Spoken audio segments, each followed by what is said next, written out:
like to talk about several things I have in my day pack. I see a lot of times people throw around terms like possibles bag and survival kit or PSK, and they seem to be talking all about the same thing.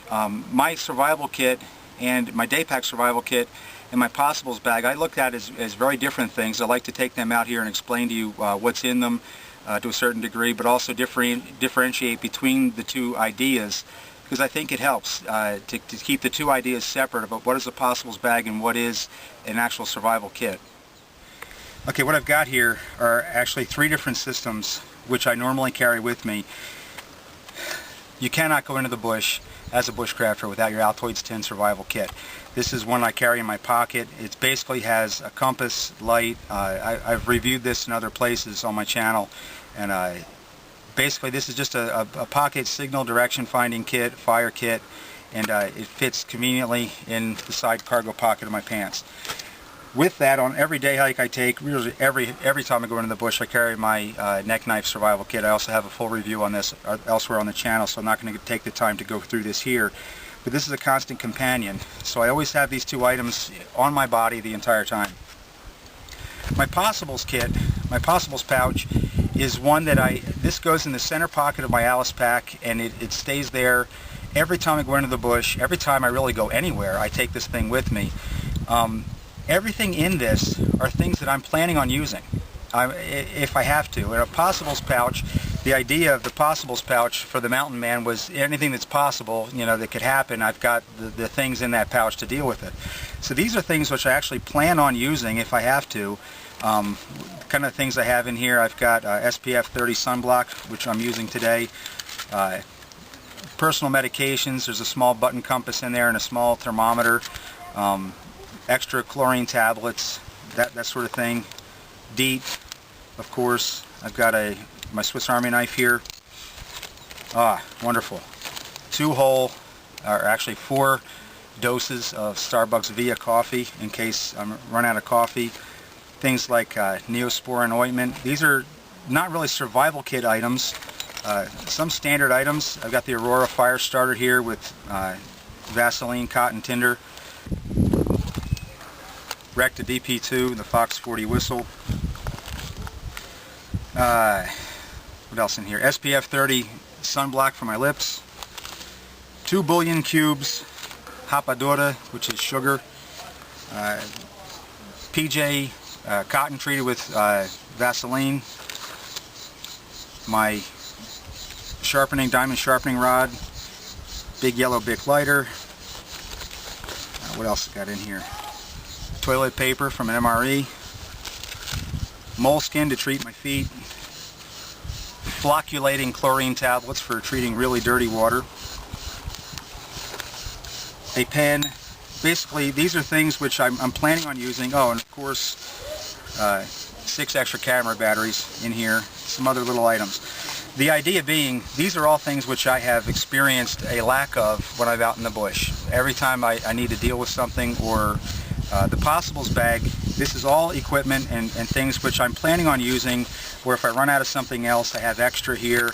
And this is not, though you could take this into the bush as a survival kit and do very well with the contents of this kit. It is not a comprehensive survival kit, and we'll get to that. That's what the black pouch is all about. This is not a comprehensive survival kit. It's pretty much my purse, you know, for the bush. It's all the things which I know I'm going to need anyway at some point, or I'm going to run out of. So I packed them all in here. There's a lot of redundancy here with other things I'm carrying, but this is my main kit, and this is the things I'm going to use, planning to use when the possibility arises or the need arises. I'll be able to. I have that with me, and it's just a good way to carry things. Now the black pouch is one, and by the way, this was donated to me from the guys at Bushcraft USA, the kit itself, the black pouch, and it just is a perfect belt size carrier or day pack carrier for a survival kit. A survival kit is designed to cover your needs for shelter, fire, water, signals, navigation, and food. These are the big things that you have to do in order to spend an unplanned night in the wilderness. This kit is designed to cover all those necessities: shelter, fire, water, signals, navigation, and food. So let's go ahead and take a look what we got in here. And I'm just going to go through it from top to bottom. There's no order of priority here. Gigantic roll of Paracord 550. This is 7-strand cord, so you've got a giant roll of cordage there. This is a Dozier K-bar folding knife, and I won 5 of these in a contest online, so I've got these in a lot of my kits. Awesome little bushcraft knife. 4 blocks of sugar. Rapadura is it's like a raw sugar or brown sugar. 75 grams of raw sugar, instant energy. Okay, in here I've got a space blanket sleeping bag. This is an actual, like a giant potato chip bag that you can climb inside and spend the night, and that's a shelter resource. For water, this is what's called a galão de emergência here in Brazil. Gas stations sell these to fill with gasoline to carry back to your car. And if you've ever contemplated putting gasoline, 5 liters of gasoline in a plastic bag, you're crazy, okay? Never use these things for gasoline, but they are awesome for carrying water. They will hold 5 liters of water, and you can treat it in the bag, you can carry it, you can hang it up from the handle. And I actually have 2 of these in the bag. Here in Brazil they cost about $1.50 in a gas station. Any gas station will have these.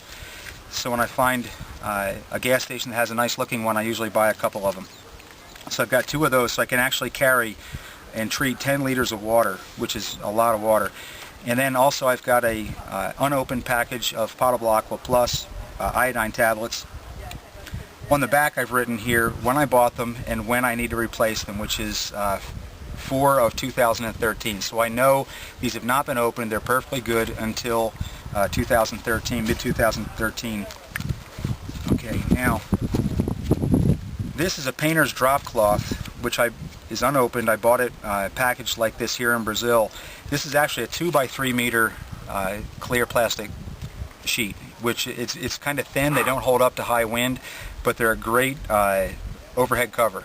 So if I need to put up a shelter with this and the paracord, and it's wrapped in duct tape, I'm good for a good personal shelter. Whatever expedient shelter I decide to make out in the bush, I've got a 2x3 meter tarp which will cover me.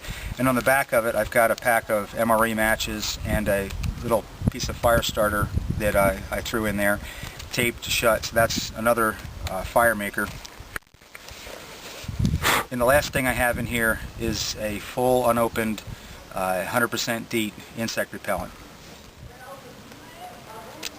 In the small section I have a small kit, a little plastic tub here, and this is waterproof. It's got a rubber gasket that goes around the inside of it. A friend of mine from England, Andy Sargent, sent these to me. I have no idea where he gets them. You guys in England would probably recognize these things. In here I have wet Fire Tinder, and wet fire is awesome stuff as long as this Mylar package hasn't been broken. As soon as it gets pinholes in it, it starts to degrade. So if you're going to carry wet fire in your kit, you have to keep it in something where it won't get rubbed or broken, and that'll last a long time just like that. So I've got a wet Fire Tinder, I've got a full Bic lighter, I've got an LED light, I've got a small map compass and an ACR whistle for signaling, and I've also got sugar and salt, which is to make myself an oral rehydration solution. If I need to, I can mix that up and drink that. And also in here I've got a stainless steel signal mirror, which is very thin, easily bent, but it was very cheap and it fits very nicely inside the kit. So it's coming along with me. So basically what I have here is a kit which covers my needs for shelter, fire, water, signals, navigation, and a small reserve of emergency food. But with this, I could make myself a livable camp overnight if I got lost or had to spend the night in the wilderness. I would have to find a source of water and a place to hunker down and make a shelter. But I would have everything here that I need to sustain life. Whereas the Possibles kit gives me a leg up on a lot of those different things, but there's no resources here for shelter. There's very little resources here for water other than the treatment tablets. There's no container. it's much more limited in terms of it's not comprehensive, but it's certainly a useful kit to have in the bush, because I'm normally not surviving in the bush, I'm just living out here. So this is a wonderful kit to have with me, and that goes everywhere I go. This kit goes with me whenever I'm not planning to spend the night in the bush, and it's compact, it's small, it covers all the basics. And for me, if I'm going anywhere by car, I throw this in the trunk. If I'm going to go anywhere really at all, I'll take this with me if I'm not planning to spend the night. If I am planning to spend the night, I've got my entire Alice pack full of gear, top of the line Hennessy hammock and all the rest of the stuff which I really do want to use out in the bush rather than just surviving. So there you have it, the 3 different levels of kit that I carry, and why I differentiate between a possibles bag and a personal survival kit. And that's my story, and I'm sticking to it.